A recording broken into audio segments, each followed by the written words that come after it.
Welcome to Esther 414 Ministries. This is Tracy, and today we're talking about fire. We're going to be in 1 Peter 1:7, and the verse reads like this. These trials will show that your faith is genuine. It is being tested as fire tests and purifies gold, though your faith is far more precious than mere gold. I don't know about you, but I love to look at a fire. I could just sit there and watch it for hours. It just mesmerizes. You know, our verse is talking about purifying gold. Do you know how they purify gold?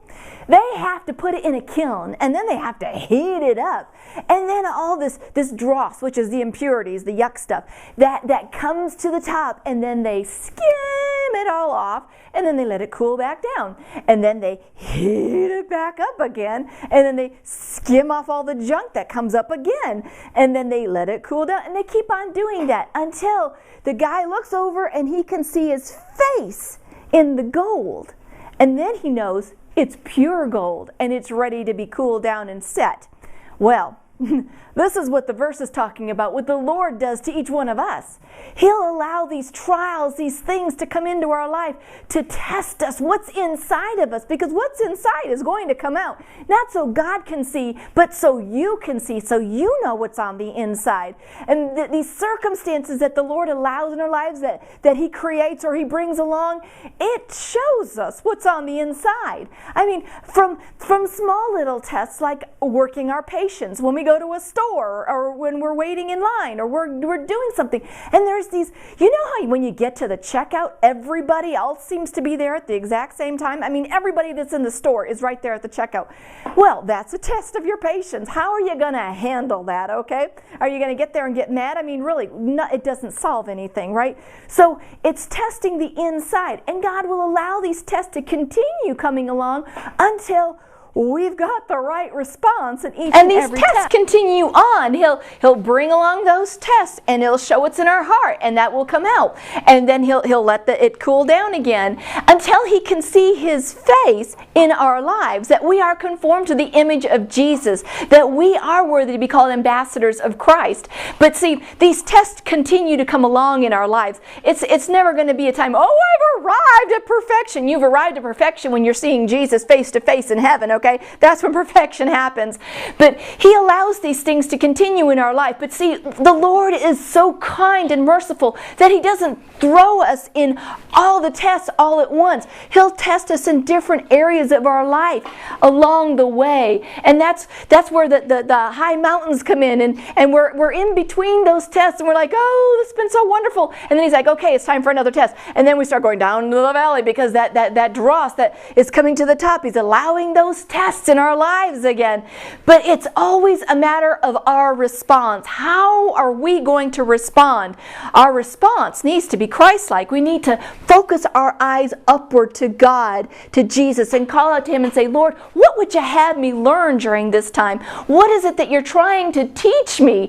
And then if we listen quite intently and not just do all the talking, God will allow us to know. He'll bring to mind those things that He's working in our lives that we need to work on, that we're like, oh, I never saw that before. Because sometimes there will be a test coming along and we're not understanding what it is that we need to be working on. But the Lord knows. So if you ask Him and you consult with Him, He will let you know. A lot of people, when they're being refined by God, they think God is mad at them. He's picking on them.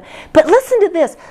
In Hebrews chapter 12, verse 5 and 6, it reads like this. My child, don't make light of the Lord's discipline, and don't give up when He corrects you. For the Lord disciplines those He loves, and He punishes each one He accepts as a child.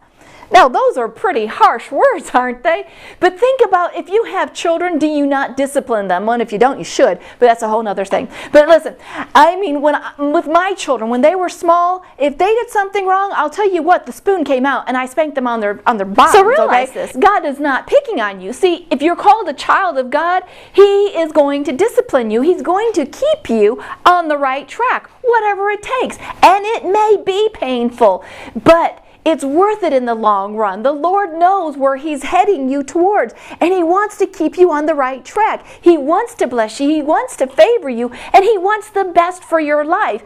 But if you're heading off in the wrong direction, doing the wrong things, incorporating the wrong things in your life, He's got to get that impurity out out of your life, so that way you can have a And more one last blessed little piece life. of advice too, okay? When God is refining you, don't fight him on it. And I know people say, I'm not going to fight God. I'm not going to come up there. No, we can do it unintentionally. We can fight the process. When the Lord is allowing these struggles, these trials in our lives, and we think the Lord is picking on us, he's not. He is trying to get us to a better place. But see, if we fail the test when it comes along, guess what? There's a mountain that the Israelites went around over and over and over again for 40 years. And you don't want to be like that. You don't want to have to go around the mountain again and again through the same tests and trials because you didn't get it. You were hard-headed and you weren't understanding. You didn't seek the Lord and ask him, what is it you want me to learn? I mean, when you see the same types of scenarios coming along again over and over again, you might want to clue in that the Lord is trying to teach you something. So ask him what it is. He's more than willing to let you know. So let me tell you what, it's worth it in the long run. You will be so much happier. Your life will be so much more blessed. And you'll be grateful that the Lord took the time to do that. And then later on, you can help other people through those times as well. And you can tell them how much it was worth it at the end. Well, I hope this helped you out. This has been Tracy from Esther 414 Ministries.